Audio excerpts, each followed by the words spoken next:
southeastern Cook County in northeastern Illinois, northern Lake County in northwestern Indiana until 10:45 p.m. At 4:52 p.m., Doppler radar indicated thunderstorms producing heavy rain across the warned area. Up to 2 inches of rain have been reported in under an hour. Flash flooding is ongoing or expected to begin shortly.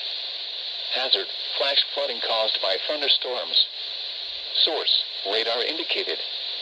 Impact: flooding of small creeks and streams, urban areas, highways, streets, and underpasses, as well as other drainage and low-lying areas. Some locations that will experience flooding include Hammond, Gary, Calumet City, Portage, Merrillville, Chicago Heights, East Chicago, Schererville, Hobart, Lansing, Highland, Munster, Dolton, Griffith, Lake Station, Steger, Glenwood, Whiting, Burnham, and South Holland. Turn around. Don't drown when encountering flooded roads. Most flood deaths occur in vehicles.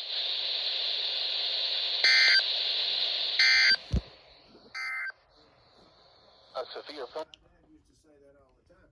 But you're talking about in him we have peace. Yes. Paul says, in him we move, we live, move, and have our being. Yes. In him.